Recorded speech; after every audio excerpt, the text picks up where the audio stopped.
Let's talk about just how big of a deal this is. Let's say the Supreme Court turns down President Biden's plan. Would he be able to count that as a crisis, or are borrowers just a little bit out of luck come June 30th?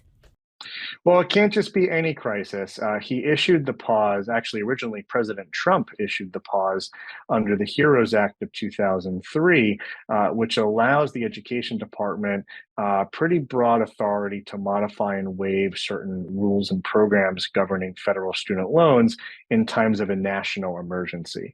A Supreme Court decision striking down his debt relief plan is probably not going to be a national emergency as defined in the statute, whereas a pandemic, for instance, would be. So there would have to be some sort of new emergency to justify a new pause, given the statutory language for the debt ceiling bill.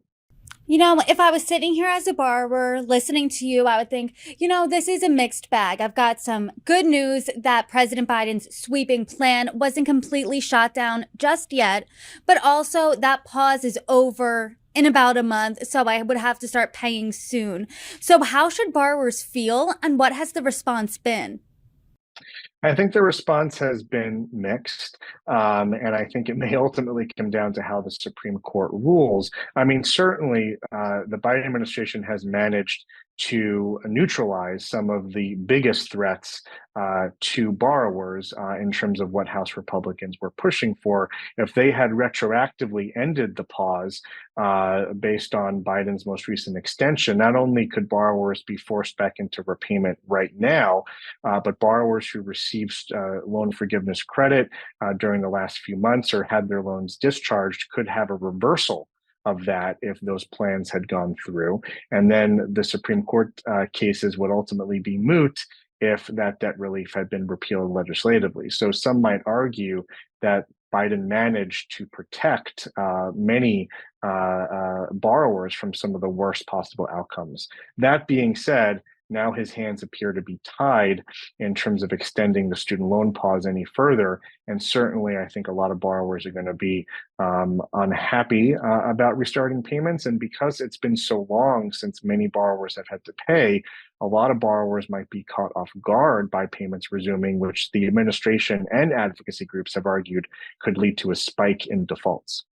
Let's talk about that. Whenever you and I do one of these segments, I always ask you how borrowers should prepare. But that has been kind of up in the air because borrowers have been in limbo. Now we have a definitive, okay, the pause is officially ending. And people, as borrowers specifically, haven't been factoring this bill into their monthly payments now for 3 years. So, what are some tips and tricks for borrowers to prepare come time for the payment pause to be ending? Well, now is a great time to look at your loans. A lot of people have not even had to sign into their accounts for some time. A lot has changed in the last 3 years. Your servicer may have changed. You might not even remember what your payments were, what payment plan that you were on. So, step one would be to figure out who's handling your loans and what your payments are expected to revert to once payments resume later this summer. Step two is figure out if you need to make any changes to make the payments more affordable or to benefit from certain other administration programs, such as the IDR account adjustment, which can accelerate some borrowers' progress towards eventual loan forgiveness. So, folks might want to look at income-driven repayment plans, loan consolidation. What do you need to do to get that payment more manageable? Even for folks who are already on an income-driven plan, you might want to request a recalculation of your payments if your income has dropped since your last payment calculation. So, best to start working on this now and not waiting until later in the summer. One of the big concerns that advocacy groups have raised is that loan servicing companies are going to be completely overwhelmed when 40 million borrowers simultaneously resume repayment. Call lines could be overwhelmed, payment processing could be delayed. So it's best to not wait, in my opinion, until June, July, or August. Tomorrow is June 1, so start doing it now. Don't wait until the last minute. That's such good advice because I wouldn't think of those technical parts. So I definitely would be stuck on hold for an hour, coming down to crunch time if I had to make a payment. So, Adam Minsky, per usual, thank you so much for the advice. Thanks for having me.